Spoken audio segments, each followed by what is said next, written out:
here. And make sure my captions are on, transcripts on. Okay, so we are here in, it says here week 23. We're in week 23 in this course. But in reality, we've completed everything except for week 23. For the people who are watching this later, I don't think it's going to matter.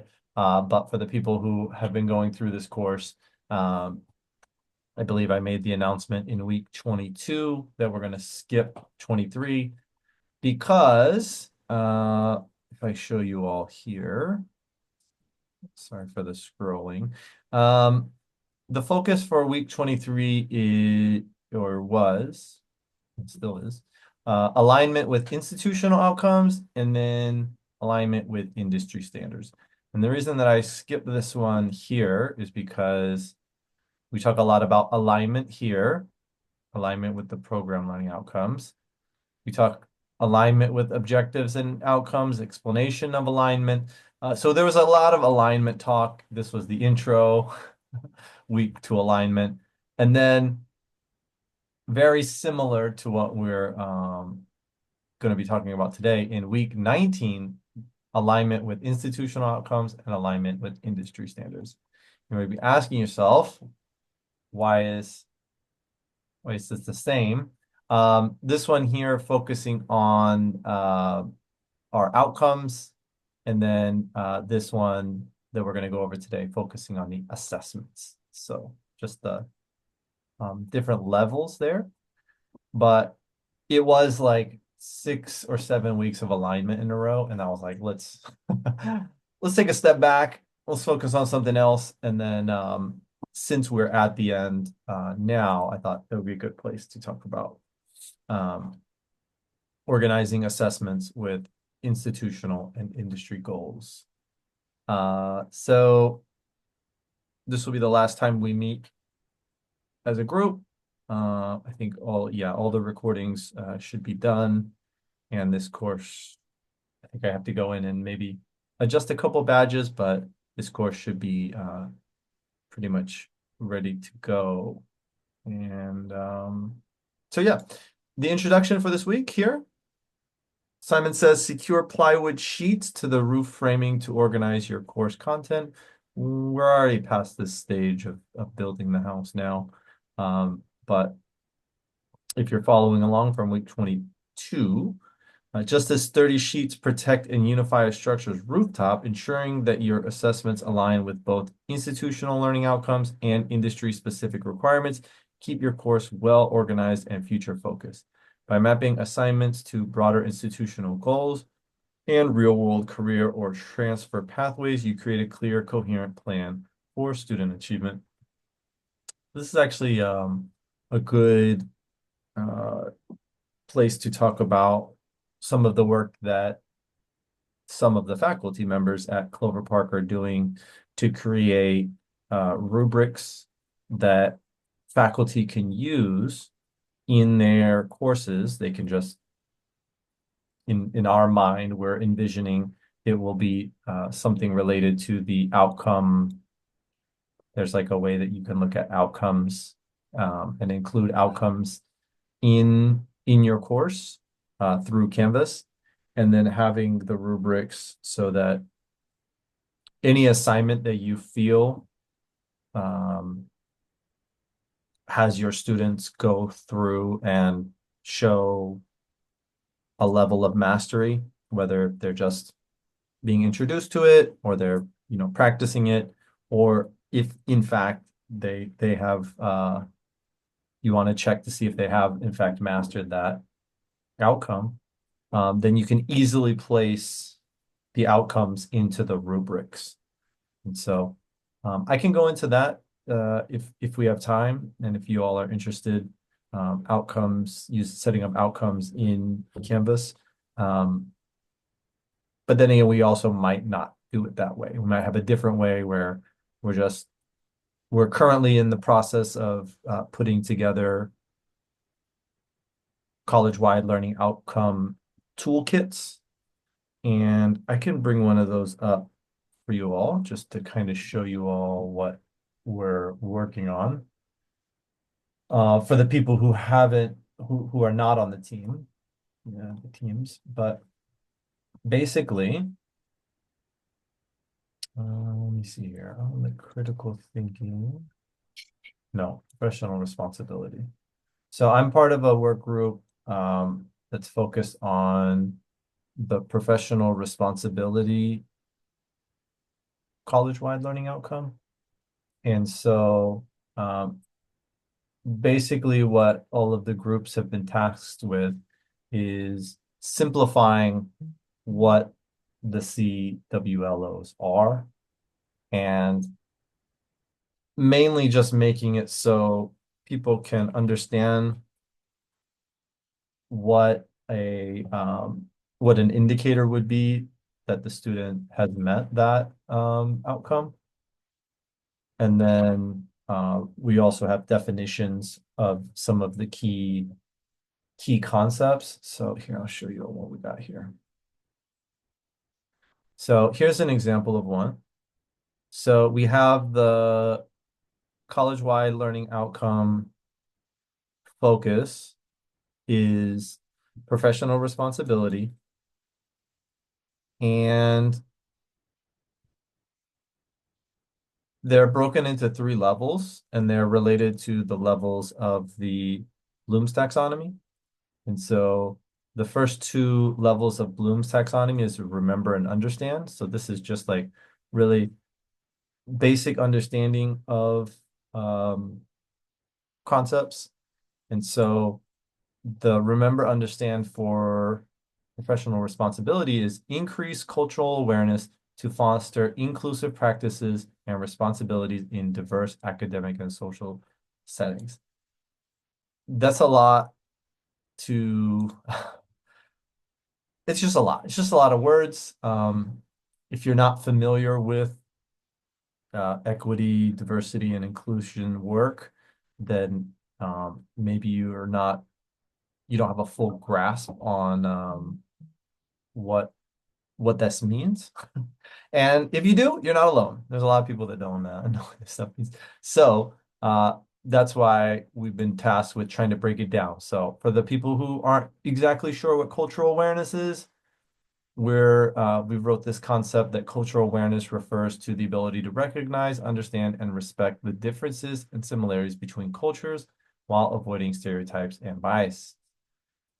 We have performance indicators as long as students can if the students can demonstrate these things, then they're demonstrating cultural awareness. So if they can identify diverse cultural norms, if they can recognize common cultural customs, if they can identify common prejudices and stereotypes, or if they can recognize their own personal bias, then we would say, oh, okay, I'm gonna have an assignment where we're gonna talk about cultural customs related to whatever topic you teach.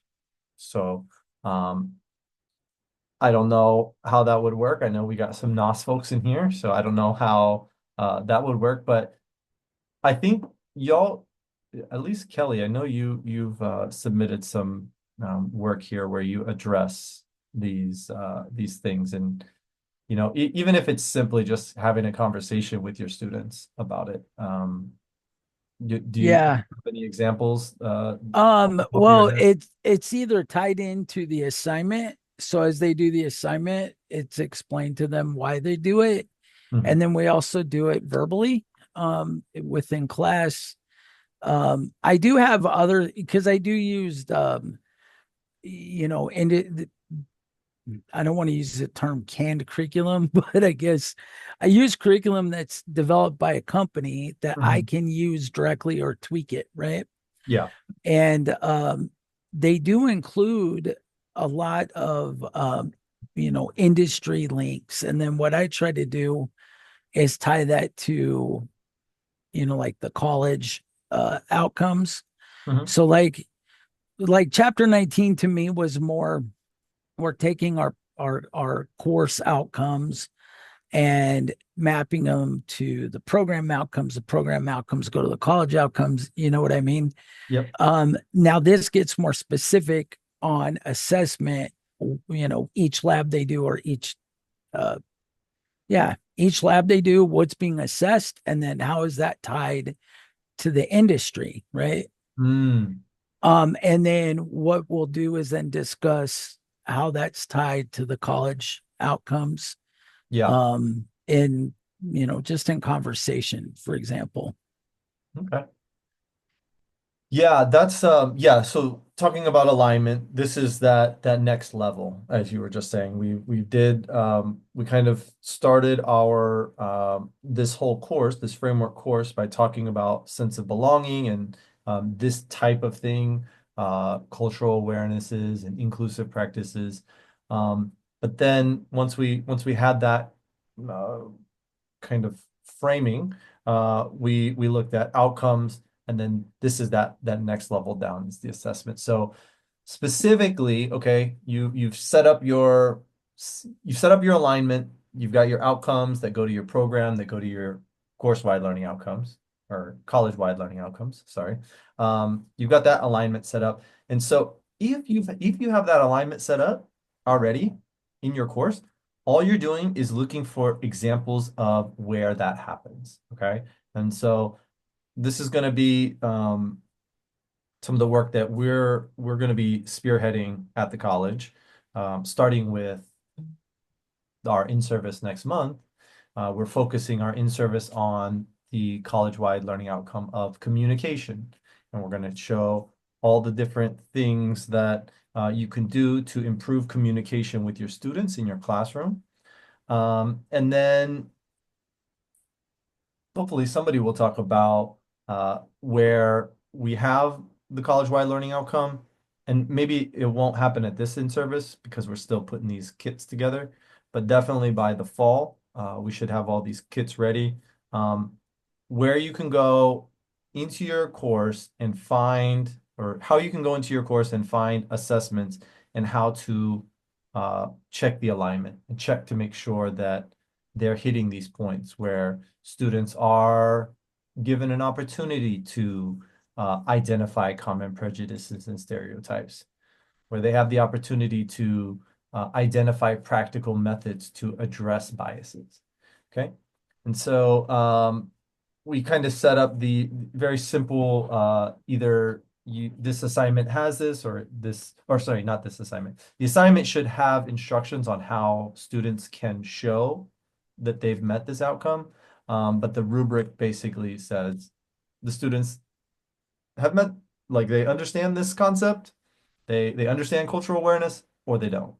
And so um, this is an example of one of the things that you can do if you're trying to align it with the college-wide learning outcomes in this course, since we're bringing a lot of the verbiage from the state board, they call them institutional learning outcomes, ILOs, very similar or synonymous with college-wide learning outcomes.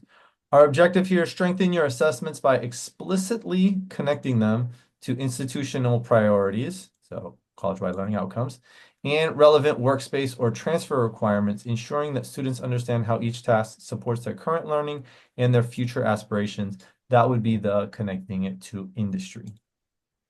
And speaking of alignment, this one here, week 23, we're talking about responsibility. That's how we called it. And then we're implementing curriculum and assessments. The CLO for this course would be assessments and alignment. Okay. So let's look at this in a little bit more detail now. We have our indicator here. And then we've got some example assignments. I'll go ahead and read this. You all. So y'all can just like sit back and listen. Otherwise, you can read it yourself.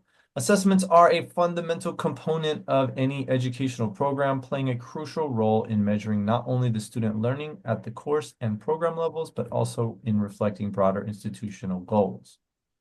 Importance of assessments. To ensure assessments align with ILOs or CWLOs, it is essential to identify the specific skills, knowledge, and dispositions that the institution prioritizes across all disciplines and programs. These might include critical thinking, communication, ethical reasoning, and global awareness. Pop quiz for the people who are in here.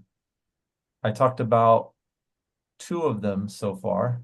There's four. Do you all know what the four groupings of CWLOs are?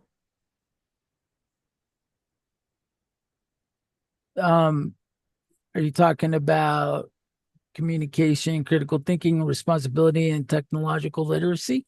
Oh, those are them. Kelly, you nailed Oh, it. sorry. Those are them. No, good. Great Was job. my mic on? Oops. Critical thinking, that's what we just saw here on this list here. Communication, uh, technology literacy, and what was the last one? Responsibility. Responsibility. That's cool. Yeah. That's the group I'm in. Professional responsibility. So, effective alignment requires a detailed mapping process where each assessment is explicitly connected to one or more institutional outcomes. This mapping ensures that assessments are not just measuring course-specific knowledge, but also contributing to the broader educational aims of the institution. For example, a capstone project might be designed to assess not only the depth of knowledge in a specific field, but also students' ability to engage in critical thinking and ethical reasoning, reflecting on institutional priorities. So maybe you already have capstone projects in your courses. Maybe once we get these toolkits finished up, you can go through and see, looking at this list, does this capstone uh, talk about or give students a way to promote inclusive behaviors? Does it give students a way to apply specific strategies when interacting with individuals from different cultural backgrounds? These ones are kind of like the soft skills, the ones that, we're teaching them hard skills, technical. We're a technical college where we're saying like this is how you can be successful in your career. These are the things that you need to know how to do. There's another aspect uh, that is important because you could have a student that goes through your program and they do great on the, whatever exam to get some certificate, on paper they understand everything, they do everything well, they get into the position, they're not used to talking about cultures, they're not used to uh, working with people from different backgrounds, and they could get into a situation where um, they say the wrong thing, that they do the wrong thing, and then they lose their position because they weren't aware of these things. They didn't have the soft skills needed to thrive in the workplace today. So, Kelly, go ahead. Yeah, I know. I don't know. I guess I could ask everybody who's here, but I find the hardest thing to teach is soft skills. Holy cow. I mean, Yeah. I could ask them. I mean, Don and I work together, so we could have some rock star students that struggle um, because they struggle through an interview. They struggle communicating, or Mhm. they struggle with what words to use, or that's the hardest thing for me to teach. Mm. How do other faculty deal with it? I'm just curious. Do you just like I'll, do your best and let them go? I'll pop in on that one. So my program, is healthcare. And as far as I honestly, like, I have lab activities where they get to practice them. So um, I have an entire um, lab where I demonstrate with them, uh, like, I guess like difficult to have conversations on the phone, Mm. is one of the ones that I use. So there's, like we have to call, um, critical lab results. So those are results on a patient that, uh, immediately cause, um, like adverse health effects. And we have to, if we get those kinds of results. So I'm thinking like I think most people know about like a high glucose. So somebody's diabetic, they're having issues with their diabetes and they're in the emergency room. And let's say their glucose is like 600 and something. And so we have to call the nurse and say, hey, this is the patient. I mean, there's certain criteria that has to be shared, and their glucose is whatever it is. And so I give them a script and I have them pair up, and then part of that assignment is they have to give each other feedback, including, an area for improvement. And so that could be like, hey, you have a really soft voice and it would be hard to hear you on the phone, that kind of thing. But just, I Mm. think, giving them opportunities to practice, and actually talk about, and then we can afterwards, like we talk about, well, what was uncomfortable about that? Or what did you learn about yourself? Or what was hard? What surprised you? That kind of thing. And it's actually, that's one of our labs. So, That's Nice. cool. Yeah. Incorporate it into the assignment. We used to do mock interviews and things, and I'm sure it helps some students, but they would do really well in front of us, and then they would not do so well in front of an employer. Um, Mm. and they have internship classes with us. But I just find, um, I had a student who just recently interviewed for a position, and then he called me after the fact and said, I bombed it. I said, Mm. why do you think you bombed it? He said, I froze up. I just froze, you know, and that really bright kid too. I was just, shocked about it. So, all I could do is say, hey, next time you interview, if you can, give me a call and we'll talk before you go in. I'm willing to do that to help him. Um, I'm willing to do that for any student, but we all are. I know we are, but yeah, that's the hardest one, I think, for me. Especially in IT. Yeah. A lot of people come to us and say, oh, I'm great with computers, but I'm terrible with people. You go, oh, okay, well, we need to fix that. We need to make you good with people. Mm. You know what Yeah. I mean? Because I mean there are positions where you're kind of lone wolf doing your own thing. Right, right. Um, And I'm not but trying to even at stereotype. those positions, you still have like people to answer to. You know what I mean? Like Oh, there's yeah. unless you're like making your own business and you're like just doing everything by yourself, Right. some I people are built for that, but like yeah, other people are going to get positions at places and they need to know how to interact with the other people there. I get students who say, if you could just let me build them, fix them, tear them apart, build servers, put them in the racks, do that kind of stuff and leave me alone, I'd be great. Yeah. And that's not reality, you know? That's just not reality. Soft skills are really critical to success in Yeah. any career. And part of it is body language and self awareness. And Mhm. people can learn that and learn how to be more open and make sure that what they're saying is congruent with their body language. Mhm. And I do teach some communication in my ethics class and other classes, and I have a script too. And yeah, some of the important parts of active listening and looking at a person and being fully present. And if you're not, Tracy's idea of giving that critique is really good.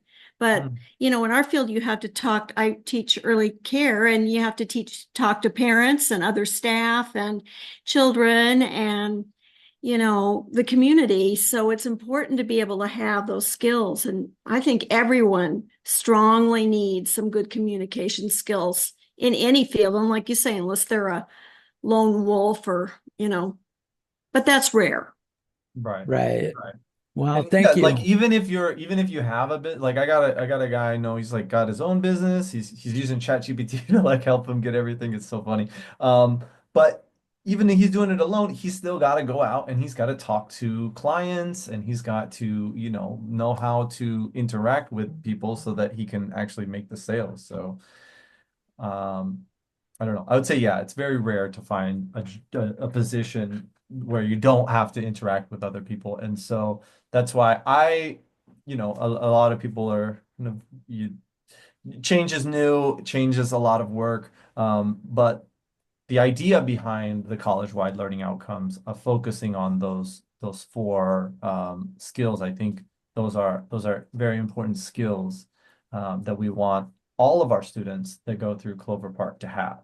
And now today, you got to make sure you're actually speaking to somebody and not an AI bot, or because Well, I think you that got to learn how to talk to AI. That's what I keep yeah, telling you. I keep absolutely. pushing the prompt engineering because it's like you can do a lot more things if you know how to talk to the I AI. saw a video recently, and I'm not going to say who it was, but the person that was in the video, it looked absolutely legitimate, and it kind of scared me for a minute. And then I realized it was AI by Mm, the movement, by the eye. You just look at body language. I yeah, could there's a tell couple really of demos. quick. And I thought, who would put that out there? That's so stupid. But people do now. It's happening so quick. Yeah, world's about to get real weird once the more AI gets better, it's gonna be reality will be questioned, I feel Yeah. like. Did y'all Um, Well, hear thank you.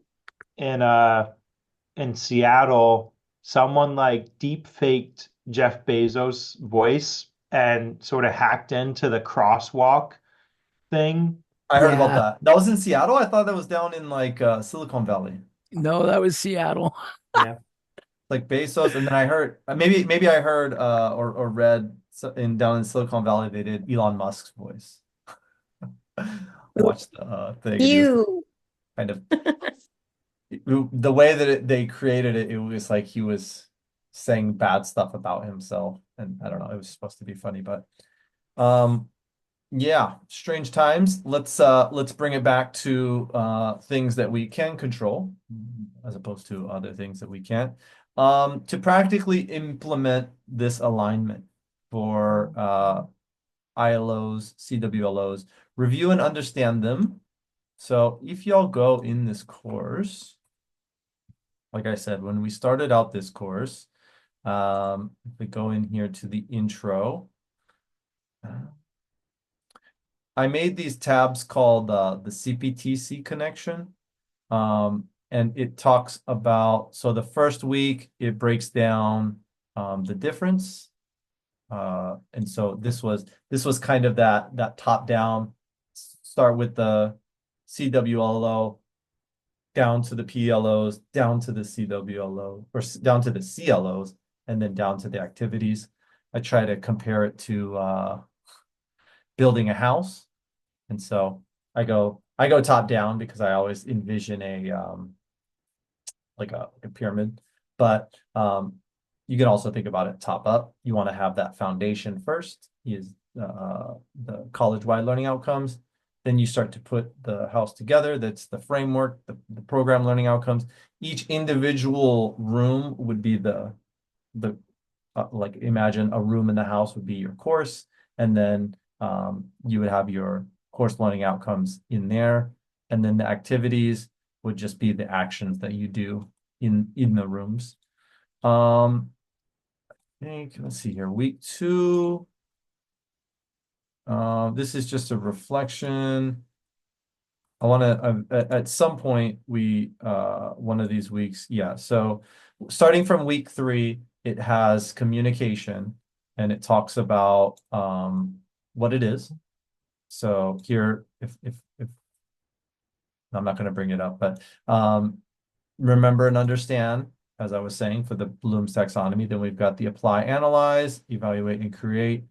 This is what it is, and then this is an analogy to building.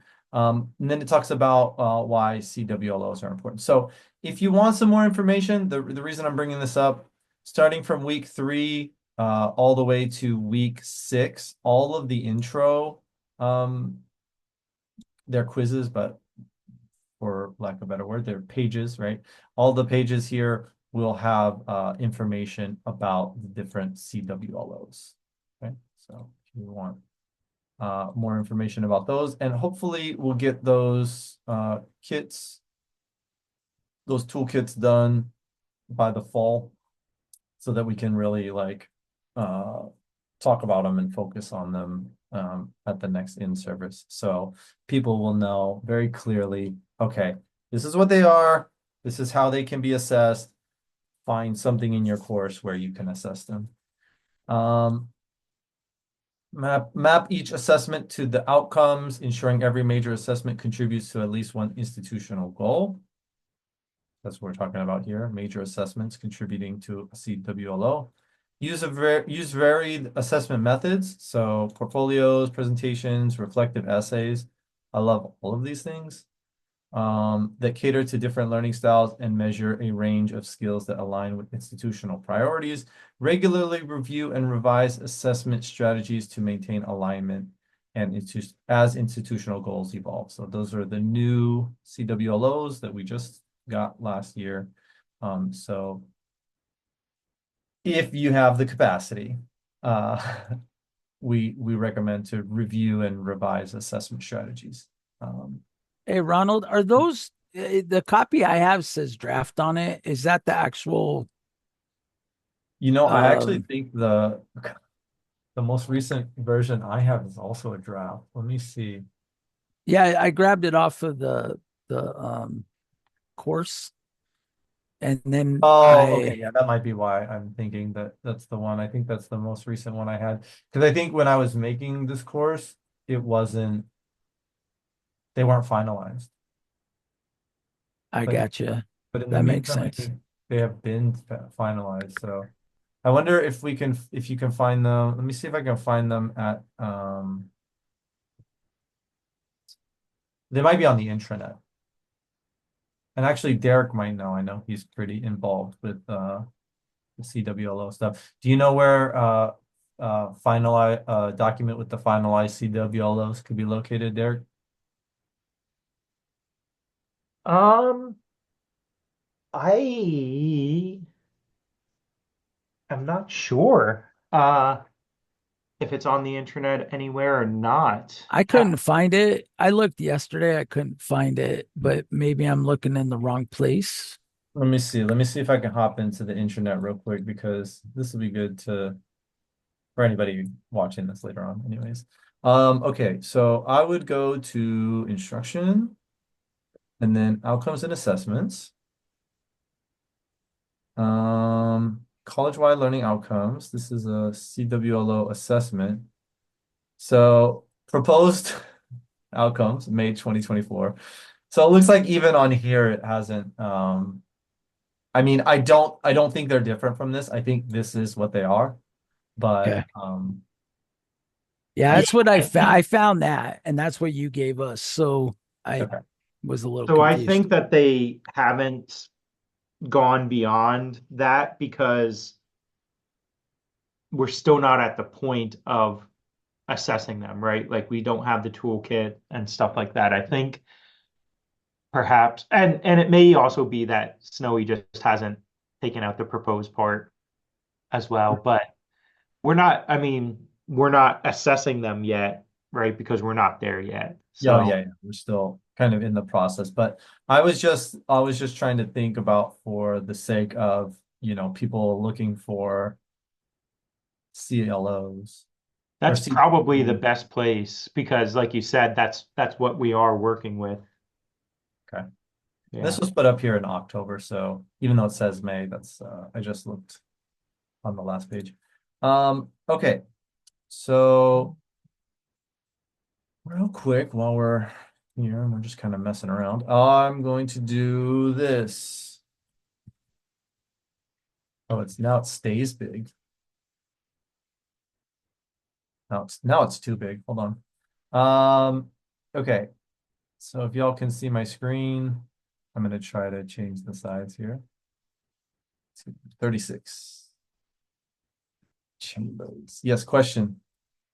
Just going back to the college-wide stuff, Yeah. I found it on the committee part where it was approved, proposed college-wide learning outcomes approved 6/2024.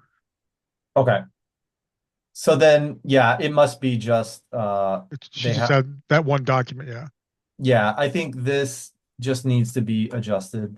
Just take out the proposed and take out the dates, or just take out May. So college-wide learning outcomes as of 2024. Maybe I can talk to James to see if he can get that fixed, but maybe we should wait till Snowy gets back.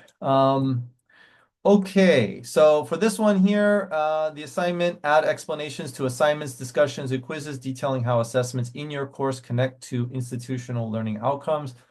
Who was it in here? Was it somebody in here? Somebody somewhere, I can't remember who it was, has it written in their assignments, how their assignment aligns with whatever course learning outcome, program learning outcome, and college-wide learning outcome. I think they have that alignment set up in their assignments. I wish I knew.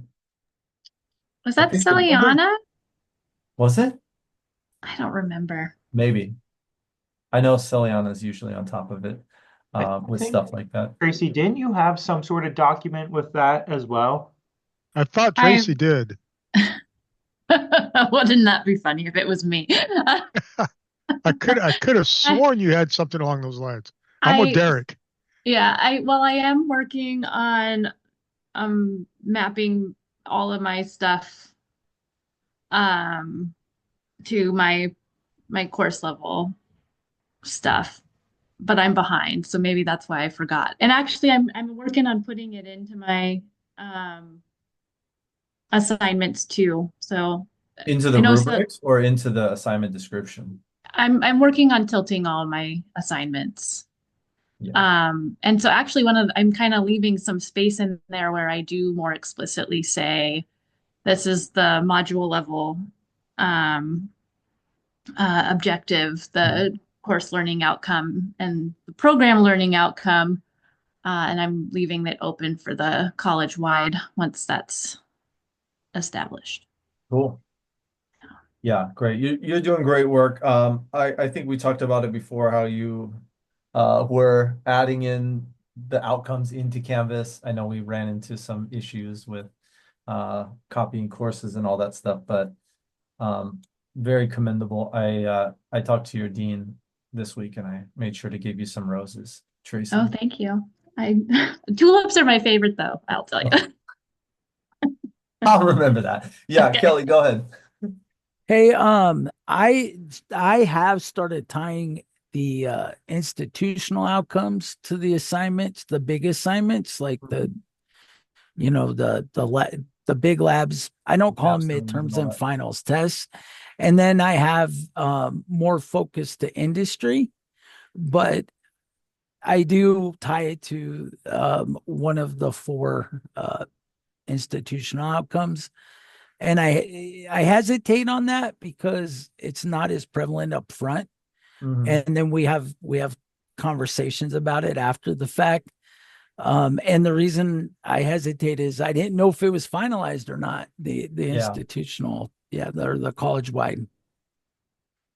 Yeah. Yeah, we'll I'm sure messaging will be put out about finalizations and all that once we get everything set up. So Well, like a lot of what like Donna and I teach, it because it's IT, there's a lot of critical thinking in there. yeah. That requires communication with teammates, Mhm. being responsible, being able to understand technology, how to use it, like a lot of the tools and things. So that's almost, I don't want to say a given, but most of those are tied into almost everything that we teach at the level that we teach. Does that make sense? It makes perfect sense to me. And also, I want to take it one step further and say that I'm pretty sure that most instructors are doing most of these things, like focusing on communication, focusing on critical thinking.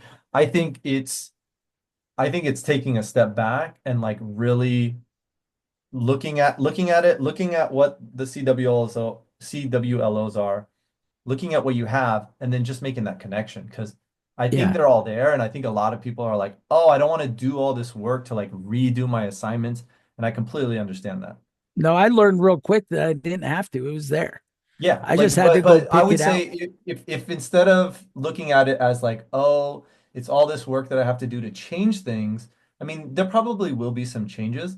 I would suggest like trying to find, something else like artificial intelligence that could kind of Yeah. adjust things that need to be adjusted. But I would Yeah. say for the most part, the stuff that you have will be, at least if it's not completely focused on exactly, the different things, it's most of the way there. And it's just instead of seeing it as like a bunch of extra work that I have to do to change things, it's more like looking more carefully at what you have and Moving to then the future. maybe reframing it in your brain as, okay, I'm doing all these things, check, check, check. I just need to make sure that it's explicit to me. And then in this indicator is saying make it explicit to your students. Like either add it explanations in the assignments or write an explanation in the syllabus. And I think that's a pretty low-hanging fruit there. If you can just write in your syllabus, like, here's why we're doing all this stuff. As our college, we believe in these outcomes as students. If you have these outcomes and you go into the workforce, then you're going to be able to interact with people more smoothly, right? And then here are the specific things that we're going to be focusing on in this class. We want people to be able to, what's our example here? We want people to be able to evaluate information decisions and systems for relevance, logic, feasibility. Like, this is all word salad, but like the idea is right. Like we want students to be able to know how to do these things. And so I think that's also part of what we're trying to do with the toolkits, make the words a little bit easier to digest for both us and for our students. Yeah, go ahead, Derek. I think I've asked, well, we've asked this before, and the the CWLOs are not yet in simple syllabus, correct? They're not. Yeah. And Do you know what I your plan? asked, and I think I asked Kristen Copeland about that, and I think she said they're not going to be included. I mean, I don't know about in the future once everything, gets out there and everybody knows how to do it and people have Yeah, it gone might be through the their type of assessment. thing that we wait to do it until Yeah, like everyone has sort of integrated it and done the alignment. yeah. Because Yeah. we used to, I think we talked about it before, we used to have the ILOs in there, right? The core abilities. And so I mean, the core abilities are not that different from these. No, I There's was just going to say that. I was just going to ask that question. I'm sorry, Ronald. no, it's all good. We're on the same wavelength here. I was just saying, they added a couple extra words in there to account for, more inclusivity and all that kind of stuff. But yeah, I mean, communication, critical thinking, responsibility, tech literacy, like those are all the things that we want our students to be able to do. And so I'm thinking that once everybody at the college is like on board with this and realizes, you know, it's going to take some work, but maybe not as much work as you're envisioning. And hopefully the TLC can help out with that. Hopefully Snowy and her people can help out with that. But and we'll spend some time at the in-services focused in on those as well. But then I'm envisioning in the future also putting them into simple syllabus and saying like these are what our college-wide learning outcomes are, and then this is how we plan to address them in this course. So we need to move on to the next one here. This one we've talked about it already. In the sense of aligning your outcomes with the CWLOs, or sorry, with industry specific standards and skills. But this one is down one more level to the assessments, making sure that your assessments align with those industry standards that, I would say most programs have their PLOs aligned with some sort of industry standard. And then, we've talked about it before with the people in this course and in this class. We've got our course learning outcomes that are hopefully supposed to be industry related. Like when you finish this course, you should be able to do this, which you can do directly, like when you go out into industry. Yeah, Kelly, go ahead. I was gonna say most of our like the NOS students, this is what they want to know. This is what they care about. The industry skills. Um, why am I doing? I literally spent 30 minutes with the student before this class explaining to this student why we're using a specific version of Linux. Mm. And it was awesome. I explained it to him and he was like, okay, it makes sense to me now. Um and that's one of my classes, but they want to know, what's the industry using, and then when they get to use these tools, for example, it's very easy to tie it to the industry skills. Mhm. And that's really, this, I hate to say it, the students really want to know that more than the college stuff. It's good to call, the college-wide learning outcomes are good, but, I want to be this, I want to be a pen tester, or I want to be a server admin. Teach me the tools to get me there. You know Yeah, what I mean? the hard skills. So yeah, Yeah. basically what we're looking at here with 3.1E and 3.1F, we've got soft skills focused and hard skill focused. So um, obviously purple's better than red or just blue. Like we're not just going to be focusing on soft skills. We're not just going to be focusing on the hard skills, which I mean, maybe you are, and maybe that's what your focus is. And um, we're not saying take that away. I know that it takes time away if we add in extra considerations, but there's an argument to be had that these extra soft skills are, they go hand in hand, right? They don't live in a vacuum. I gave the example of somebody who's very good at their job, but they're not interacting well with people, they might lose it.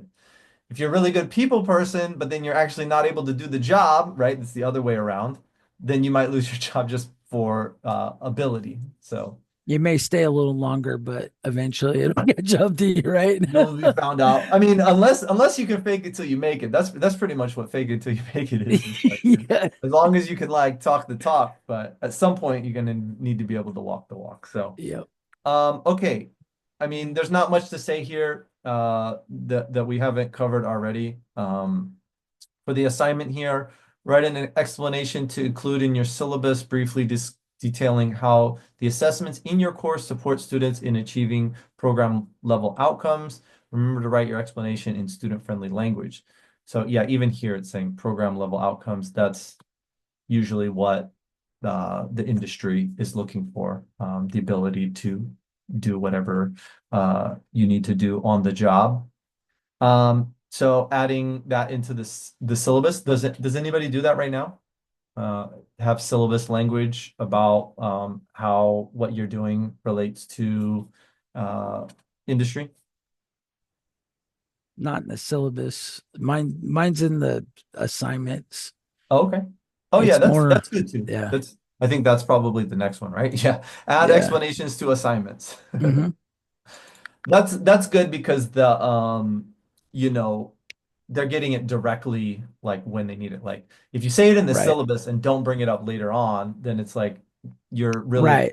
on to one time where you talked about it. But Well, if think you're about a course that like IT changes so rapidly that mm, we have to be careful with our syllabus because our curriculum may be added, things may be added, things may be mm, taken out, things may be updated.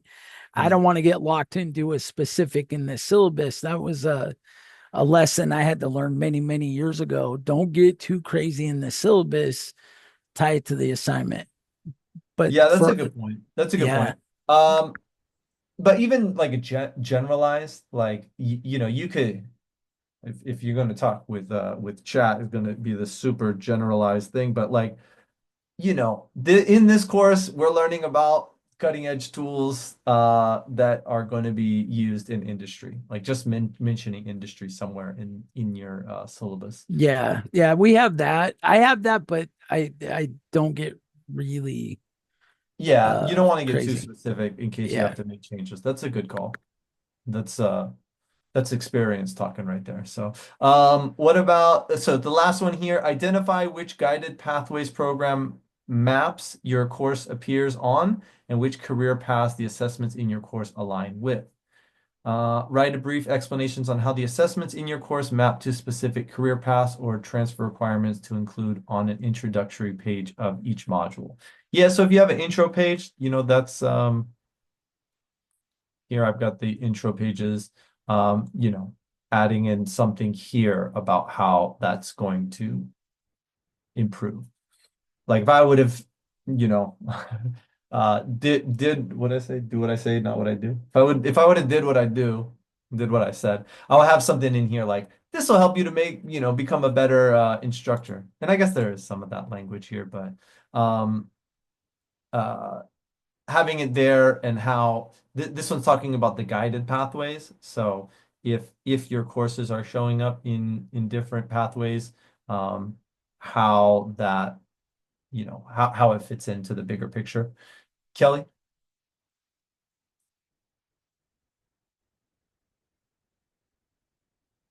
Kelly, did you want to say something? I see your hand up. Oh yeah, I'm sorry. You said this will make you a better instructor, and I said, well, more like this could make success, or this makes successful students a better instructor. It's the wording. Because if you're not careful and you say you will be able to do this and they can't do it, then you got a problem. So then That's a you've good got to point. say a successful student, Oh, okay, or yeah, yeah. you know what I mean? I get what you're saying. Like, yeah, Yeah, if as opposed to just saying they will be able to do this, a right. successful student, No, I'm making sure that. Don knows what I'm talking about because we got caught on that a couple times in the past. Oh, is this experience talking again? Oh yeah. Yep. This is experience talking. You can't have it, you can't have definites, like no definitive statements. Okay. As Don typed in the chat, lawsuits. It says I will be able to do this by the end. Yes. So, okay. Yep. That's good. Yeah, that's good to know. It's good, good thing to consider when you're making the wording around these things. So, um, speaking of that, um, I think that's all that we're going to be covering. That's just yeah, 3.1 D and sorry, 3.1 E and F. That's week 23. We've got our outro. Okay, that's it, everyone. I know I kind of gave a finisher little speech at the end of week 30, but since y'all are here again and it's our last meeting together, I want to thank you all for coming. And I appreciate your expertise and experience and the conversations that we've had about these things because um, as y'all know, probably in your classes, real world examples are always the most effective, I've found with my students. If you can show people how it really looks. And I don't know, I feel like related to this thing here of aligning it with industry skills, as long if you're putting your class together where you're getting them into situations or you know, even simulations that are going to be what they will be doing after they finish college. I find that's the best way to run your class. You're giving them hands-on experience, doing things so that they can do it once they finish. I guess that's what schooling is for. But I also, if you can, include the soft skills in there because they go hand in hand, as I said earlier. So Any questions? We usually run up straight to the hour, but any other questions before we end this class today? When are you going to run the next class? Good question. We're putting together a course on accessibility, and so Cool. we're hoping to have it ready, and we'll set up some weekly meetings in July. Cool. So So next year, yeah, the next school calendar year. can you guys make it the same day and time? Please? You know what we'll do? I think we did it before at one of our like little kind of TLC events, but maybe we'll put out maybe make it a survey question on when the best time is. Okay. And I think I talked about it before. We might be able to run two different ones. So like if this is great for you and a group of people, but it's impossible for another group, maybe we'll do like a Tuesday morning or something like that. So Yeah, the AI thing you guys are doing now, I would love to attend it, but it's right during one of my classes. yeah. I've heard that a lot. So it's always tough to find the time, but I appreciate everybody who's watching the videos, and we'll try a different thing instead of the secret codes next time. So we got some some complaints about that. So I think it was a good proof of concept with this course, but we'll get something going in the new year for you all, okay? Right on. Thank you. All right, everybody. It's good to see you. Appreciate it, bud. I'll see y'all around. Thank you, Cheers. everyone.